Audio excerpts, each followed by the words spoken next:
nous chaque, nos non-sauveurs, nous essayons nous Jésus-Christ.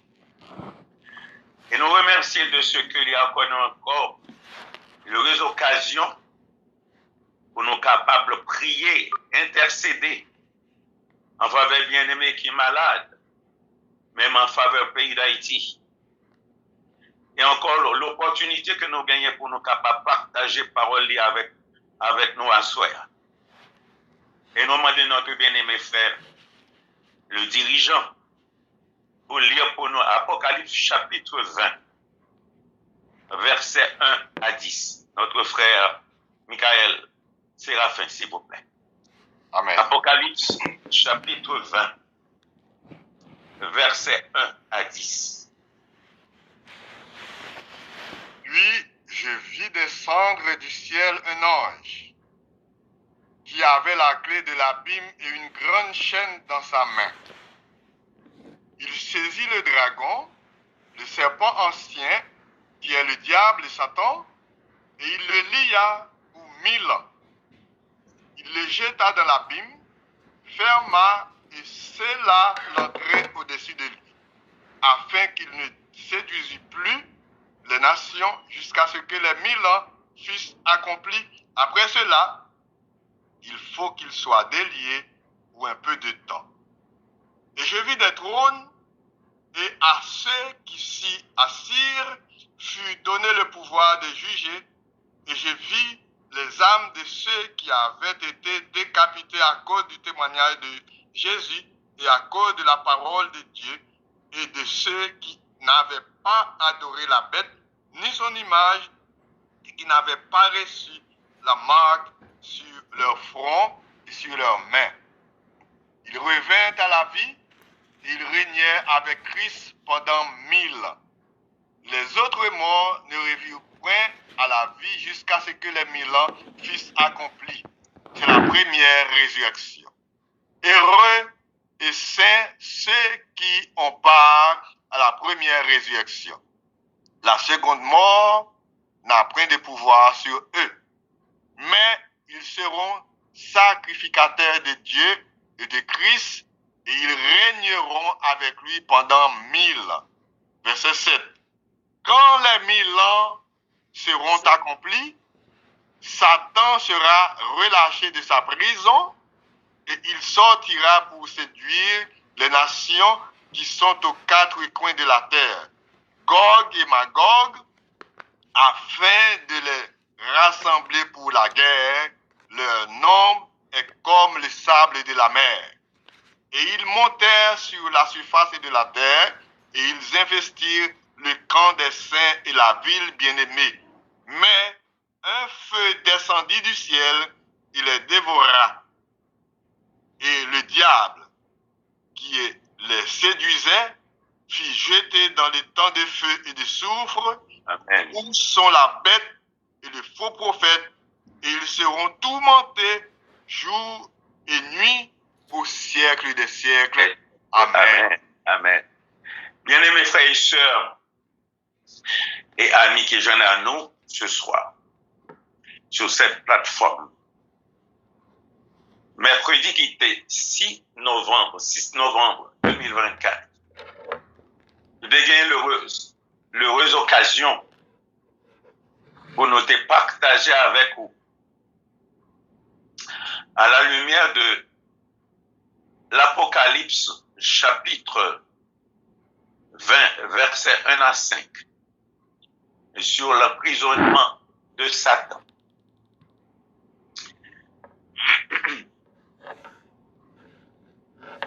Et nous, du même coup, nous te diriger attention sur les points suivants et qui étaient fait l'objet du développement de notre étude. Premièrement, l'emprisonnement de Satan. Apocalypse chapitre 20, versets 1 à 3. Deuxièmement, la dispensation du royaume. Apocalypse 20, versets 4 à 10. Et troisièmement, Satan relâché de sa prison. conséquent, nous devons ensemble comment aura lieu l'emprisonnement de Satan. Et nous te fait remarquer que la seule autorité suprême qui gagne plein autorité, plein droit pour arrêter Satan et jeter en prison, c'est le roi des rois, le Seigneur des seigneurs, Jésus-Christ, l'ange de l'Éternel. Et qu'il est même déclaré en Apocalypse au chapitre 1, versets 17 et 18, il dit, je suis vivant, je suis le premier et le dernier et le vivant. J'étais mort, et voici je suis vivant au siècle des siècles. Et je tiens les clés de la mort et du séjour des morts. Oui, c'est lui-même seul qui a plein pouvoir, ça. L'ange de l'Éternel, le Christ, qui gagne pour arrêter Satan et jeter-les en prison pour 1000 ans. Et nous, encore te parler de la dispensation du royaume. Et nous te fait remarquer que gagner, il comptait 7 dispensations dans la Bible. Dispensation de l'innocence, dispensation de la conscience, dispensation du gouvernement de l'homme par l'homme, dispensation de la promesse, dispensation de la loi, et sixièmement, dispensation de la grâce ou de l'Église, dispensation du royaume. Et nous t'ai parlé aussi, t'ai attiré attention sur les évidences de la dispensation du royaume. Et nous t'ai parlé de la première évidence de la dispensation du royaume, c'était la dernière phase de la première résurrection.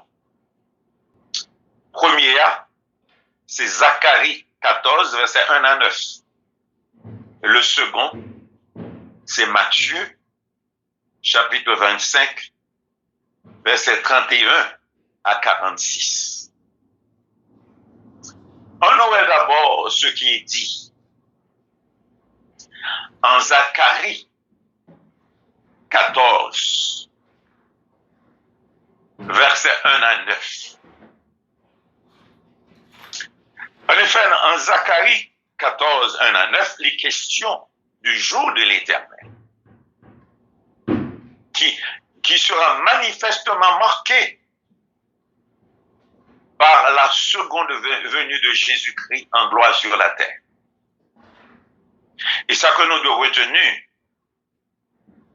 le jour de l'Éternel sera un jour unique, connu de l'Éternel. C'est un jour terrible. C'est un jour d'obscurité, de ténèbres, de vengeance, d'écrasement, de mort, de détresse. Et c'est un jour de jugement et de délivrance d'Israël.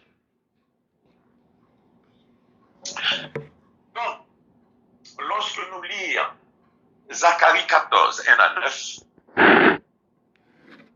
nous joignons deux aspects qui ont rapport au jour de l'Éternel. Deux aspects.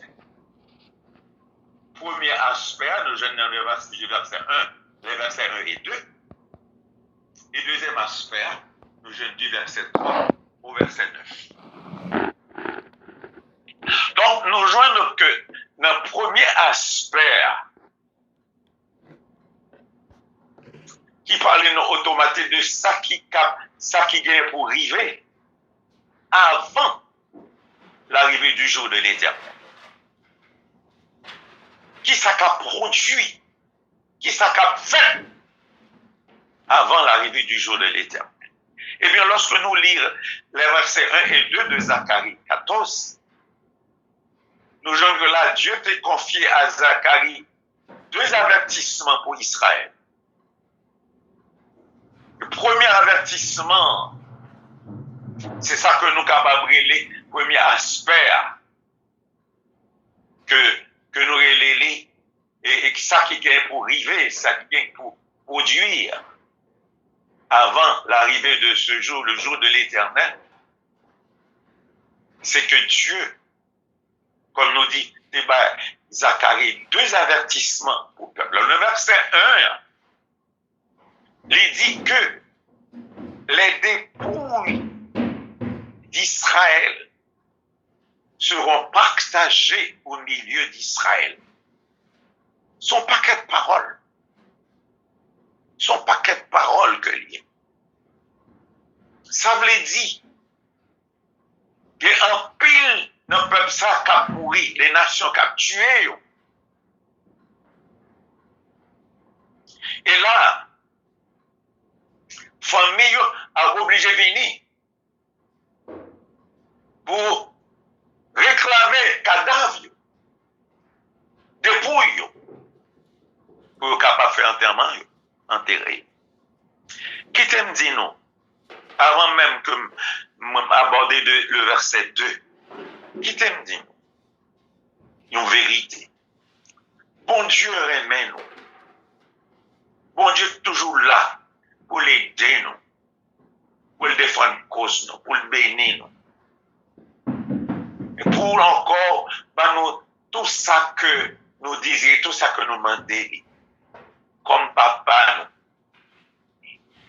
Mais lorsque nous montrons nos rebelles, infidèles, désobéissants, opposants, lorsque nous sommes peuple qui marche trop plein, trop prend,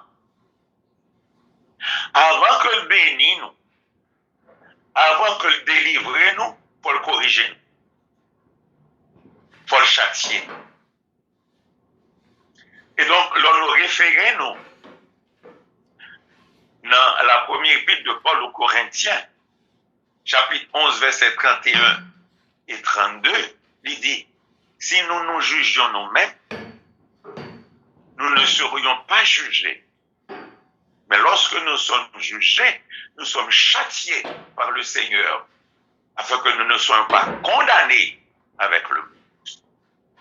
Ah oui, bien-aimés frères et sœurs. Là, nous montre, bon Dieu, là, pour le délivrer. Et c'est ça, parce que nous connaissons un peuple qui est incrédule, flopant, tantôt la droite, tantôt la gauche, un peuple incrédule, qui approche des deux côtés d'Israël. Alors là, nos jeunes, en verset 1, c'était le premier avertissement. Qui a mouru. Cadavre. Famille a bien réclamé pour enterrer. Et deuxième, en verset 2, c'est le deuxième avertissement. Toujours avant l'arrivée du jour de l'Éternel. Verset 2 dit que l'Éternel l'a rassemblé toutes les nations. Et nations, ça une fois rassemblées, il a attaqué Jérusalem. Et Jérusalem sera prise. Et non seulement cela, des maisons seront pillées, des femmes violées, et la ville ira en captivité. Mais avec nous reste peuple là. La Bible dit que, automatiquement, informatique, mais la ville là, il n'a pas encore exterminé, il a protégé. Voilà comment on dit. Nous-mêmes, en tant que chrétiens, en tant qu'enfants de Dieu, nous devons réaliser dans la relation, dans la marche, nous comment l'idée tout à fait normal pour nous marcher d'une manière claire, nette avec le Seigneur. Pour que pas des choses croches dans la vie, nous. Des choses qui permettent, mon Dieu, même châtier nous, corriger nous, avant qu'il fasse quelque chose pour nous. Alors là, nous avons le deuxième aspect, ou le second aspect, du jour de l'Éternel, selon Zacharie 14, du verset 3 au verset 9. Donc nous joignons d'abord, il dit nous que l'Éternel paraîtra et défendra et combattra le tout. L'avenir, selon verset 3, la gourmet avec ennemi l'a combattu. Et dans le verset 4 là, il dit que la posé pied sur la montagne des Oliviers. Montagne à fan par le milieu. Moitié à l'orient, c'est-à-dire à l'est, l'autre moitié à l'occident, c'est-à-dire à l'ouest. Et la formé une très grande vallée. Moitié vallée à montagne, dans le nord, l'autre moitié dans le sud. Et dans le verset 5, là, il dit, c'est comme si que pour protéger le peuple, là, au sujet de ça qui va arriver, il dit, il prend la fuite dans la vallée de la montagne de l'Éternel. Pas n'importe quelle vallée. La vallée de la montagne de l'Éternel, jusqu'à Zer. Jusqu'à Axo. Et Moa, c'est jusqu'à Axor. Et là, nous joignons que c'est son lieu de refuge que lié pour les enfants d'Israël. Et là, nous joignons que Hatzel, c'est un lieu de refuge, de protection, de défense. Et Dieu t'a choisi. Il décide juste ça. Le peuple a dû prendre la fuite dans cette vallée jusqu'à Hatzel. Comme nous, Hatzel, nous jeunes sur le règne du roi Osias, c'était un grand tremblement de terre. Et c'était là, le peuple a été abrité pendant des gars ça, pendant phénomène ça, naturel ça. Donc nous voyons que le prophète Zacharie était tellement content. Là, nous lisons vers la fin, verset 5 là. Zacharie criait, il dit, l'Éternel, mon Dieu, viendra et tous ses saints avec lui. L'Éternel, mon Dieu, viendra et tous ses saints avec lui. Donc, nos grandes espérances, c'était compter que mon Dieu qui est pour délivrer. Mais, du verset 6 au verset 9, les questions des phénomènes naturels. Phénomènes naturels. Dans le verset 6 là, premier phénomène naturel, il y aura, il dit, il n'y aura plus de lumière en ce jour-là. Il n'y aura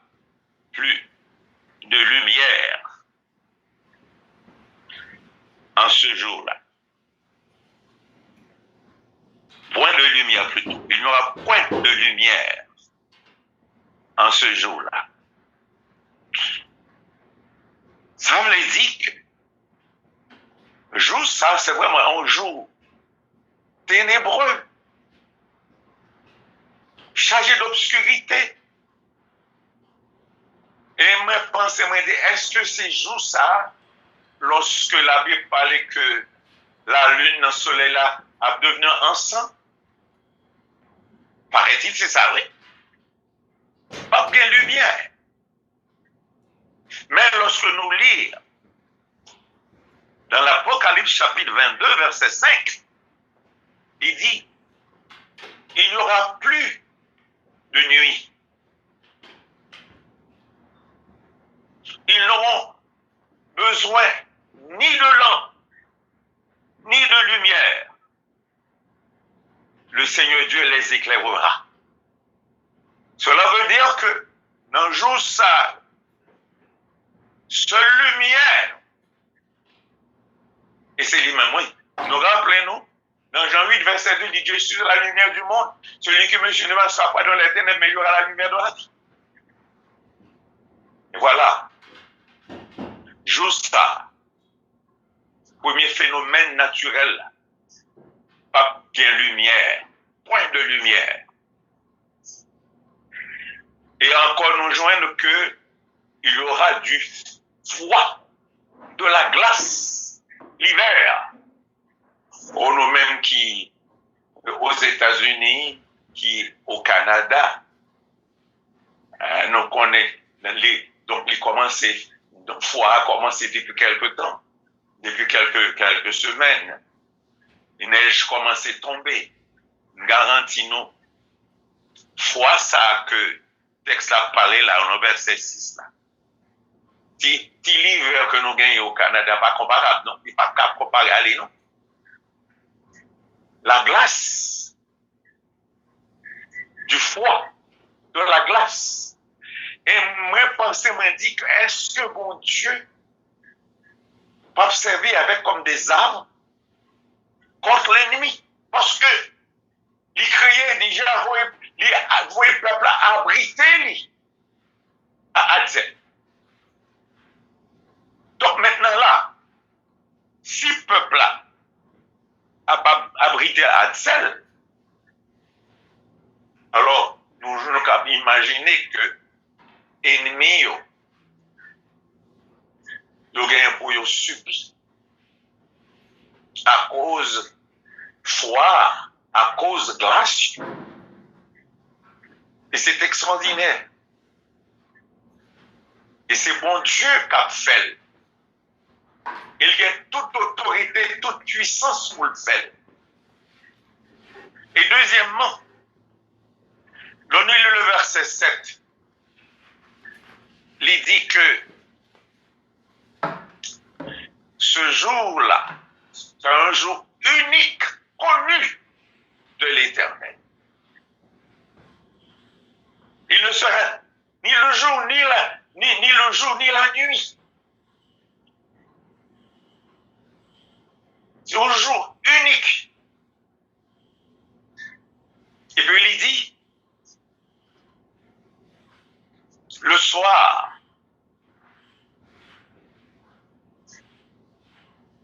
apparaîtra la lumière. Qui lumière ça? C'est bon Dieu, c'est le Seigneur. Puisque ces jours ça sont jours ténébreux, obscurs. Mais le Seigneur a servi de lumière pour éclairer. Et qu'il y a aussi un avantage pour adversaire, pour ennemi et pour le peuple. Et non seulement cela, et nous joignent dans verset 7 là.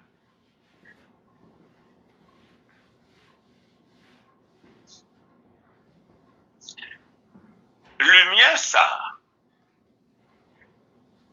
qu'apparaît le soir, là. C'est bon Dieu.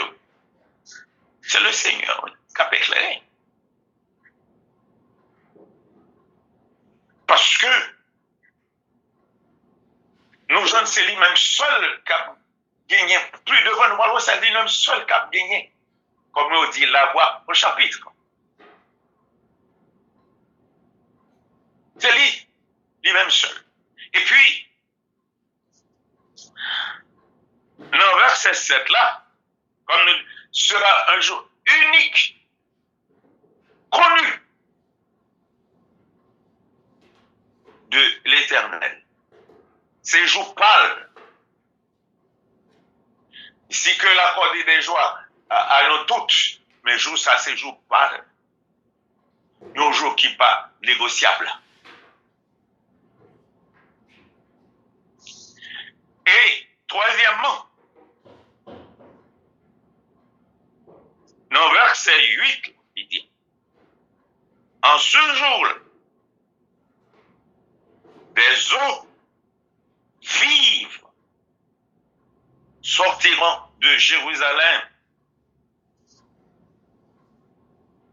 et couleront moitié vers la mer orientale plutôt, et l'autre moitié vers la mer occidentale. Nous sommes capables d'imaginer froid, glace, de l'eau ça, qui a sorti de Jérusalem pour le couler dans la mer orientale, mer occidentale. C'est donc maintenant, l'eau ça n'a pas gelé, il n'a pas fait glace. Là-dessous, donc l'homme capable de sous, de l'eau sous la protection de Dieu. Parce que le peuple a besoin de l'eau pour le boire. Nous sommes capables de réaliser que nous-mêmes, peut-être nous faisons expérience là. L'eau soif est plus terrible que l'eau gangou. Imaginez, et nous jeunes que bon Dieu fait une cap de bon, le Seigneur fait grâce à ennemi auto puisqu'il y a besoin de l'eau. Que l'eau qui arrive dans la mer orientale, mais l'eau qui arrive dans la mer occidentale. Peuple là, ça a parlé de la miséricorde de Dieu, de la bonté de Dieu, de l'amour de Dieu, non seulement envers son peuple, mais même pour montrer comment que le bon envers même ses ennemis. Parce que si de l'eau ça, parce que pour le couler, pour le passer, et pour le quitter Jérusalem, pour le couler, pour arriver dans deux, pour arriver dans le nord, pour arriver dans l'ouest et à l'est, sans pas geler, c'est la puissance de Dieu qui a fait ça. Et pas rien l'autre monde encore qui a fait. Et finalement, dans verset 9 là, oh c'est extraordinaire, et nous avons osé dire, béni soit l'Éternel. Il dit, l'Éternel sera le roi de toute la terre. Ah oui. Seul Éternel, seul nom de l'Éternel,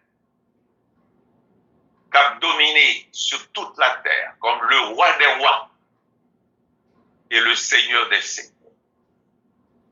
Ça comme, pas prendre ça comme une illusion, c'est une vérité, c'est pas une fable. Même nous voyons tout ça qu'a fait dans le monde aujourd'hui. Toute passivité, toute action négative et passive. Côté nous jeunes que des menaces qui préparaient pour faire peuple subir injustement. Pour détruire la vie des peuples, surtout le peuple de Dieu. Joue ça. Pas bien l'autre autorité. Pas bien l'autre chef. Et qui t'aime dit non. Et là, nous joignons que Jodia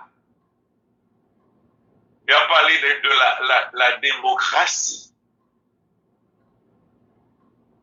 Donc, joue ça, c'est pas la démocratie, non, c'est la théocratie.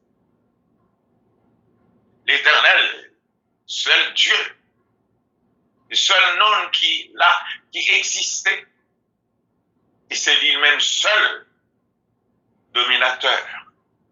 Et c'est pourquoi lorsque nous lisons même dans 1 Corinthiens 15, verset 23, l'idée que la réunit toute domination, autorité, puissance à l'impuissance. Parce qu'elle vient pouvoir pour le faire ça. Mais donc, le second passage qui parle nous-mêmes de ce jugement des nations, comme nous disons que brièvement, nous voulons attirer l'attention nous sur lui. Et c'est l'évangile de Matthieu, chapitre 25, versets 31 à 46. Évidemment, l'on nous lit pas ça, ça nous voit que le Seigneur Jésus-Christ fait une préfiguration de ce jugement. Une préfiguration qui, un jugement, ça après le fait. Alors là, allons nous lire à partir du verset 31, il dit, lorsque le Fils de l'homme viendra dans sa gloire, avec tous les anges, il s'assiera sur son trône. Et puis il dit, toutes les nations seront assemblées devant lui. Il va séparer les uns d'avec les autres, comme dit le texte là, comme le berger sépare les brebis d'avec les boucs. Quand on parle de brebis ici, on parle des justes comme nous-mêmes, des justes. Et des boucs, c'est des méchants, des injustes. Donc là, séparons la brebis pour qu'il à gauche. Bien aimés frères, se réaliser notre place n'est pas à gauche, mais à la droite de Jésus-Christ. Parce que l'on nous lit, nous jeunes que il est assis à la droite, il dit que il est assis à la droite de Dieu le Père.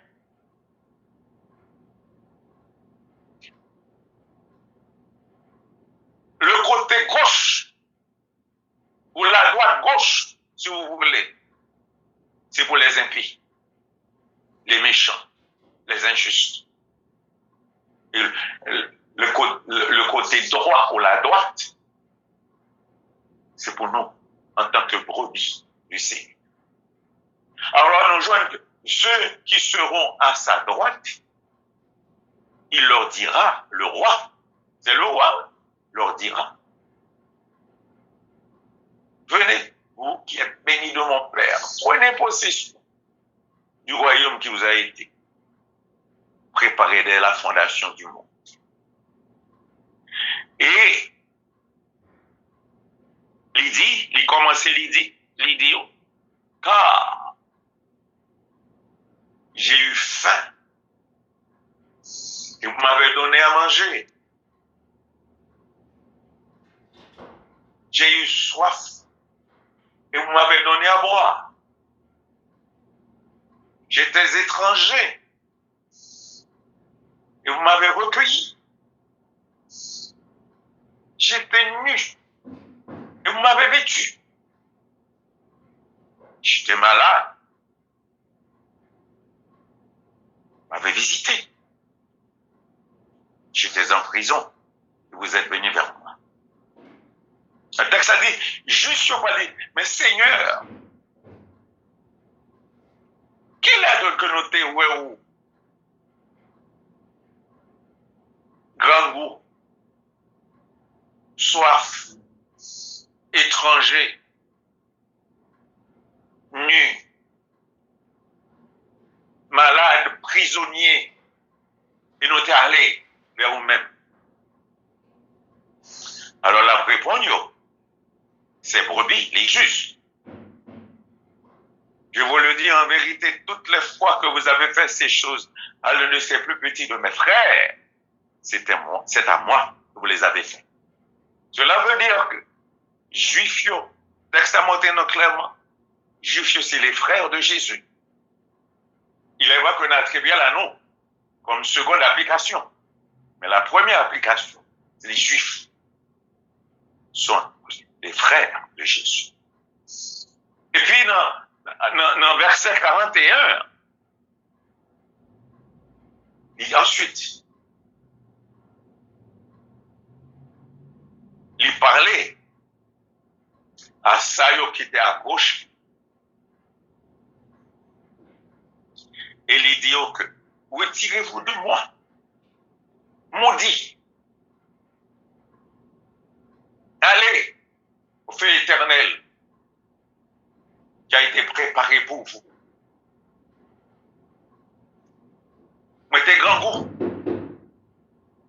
ou pas de manger. Mettez soif, ou pas de boire de l'eau pour me boire. Mettez étranger, ou pas de recueillir. Mettez nu, ou pas t'habiller. Et mettez malade et en prison, ou pas d'inoué. Alors, ces injustes, Seigneur, qui l'est que nous t'ayons grand goût, soif, étranger, nu, malade et en prison, et que nous pas d'assister. Alors la réponse,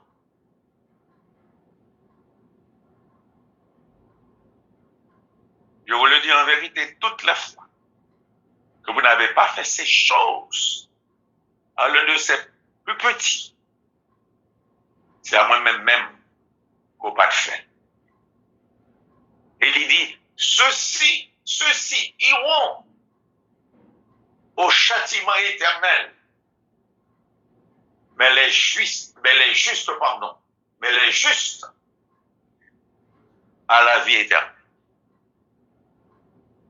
Ça qu'on peut faire remarquer ici, bien-aimés frères et sœurs. Kounia m'a pose qui va camper, à droite ou à gauche. Vous devez réaliser qui va camper.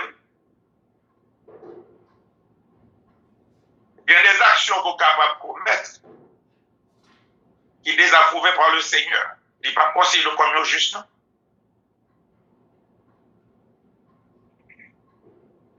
Pas oublier la doctrine de la justification qui s'allie, même la doctrine de la sanctification.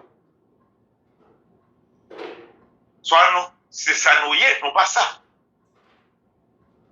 Soit nous, les brebis du Seigneur. Et place-nous à droite liée, jusque dans l'éternité.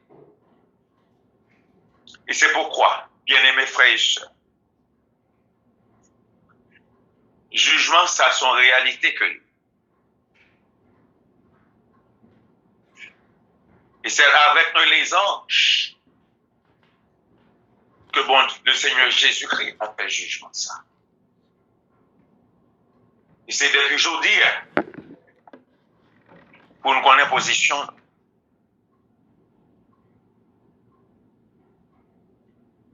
Parce que grand pile monde qui pensait que ils ont adopté même la doctrine du humanisme. C'est après la mort pour chanter libéra, pour aller dans le purgatoire. Le purgatoire pour aller dans le ciel. Jésus-Christ dit, je suis le chemin, la vérité et la vie. Nul ne vient au Père. Nous chaque, non sauveur, nous essayons nous Jésus-Christ.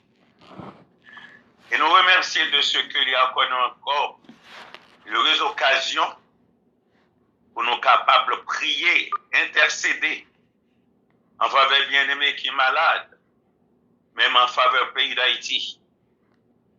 Et encore l'opportunité que nous gagnons pour nous capables de partager parole avec nous à soir. Et nous demandons notre bien-aimé frère, le dirigeant, pour lire pour nous Apocalypse chapitre 20, versets 1 à 10. Notre frère Michael Séraphin, s'il vous plaît. Amen. Apocalypse chapitre 20, versets 1 à 10. Puis je vis descendre du ciel un ange qui avait la clé de l'abîme et une grande chaîne dans sa main. Il saisit le dragon, le serpent ancien, qui est le diable et Satan, et il le lia pour 1000 ans. Il le jeta dans l'abîme, ferma et scella l'entrée au-dessus de lui, afin qu'il ne séduisît plus les nations jusqu'à ce que les 1000 ans fussent accomplis. Après cela, il faut qu'il soit délié pour un peu de temps.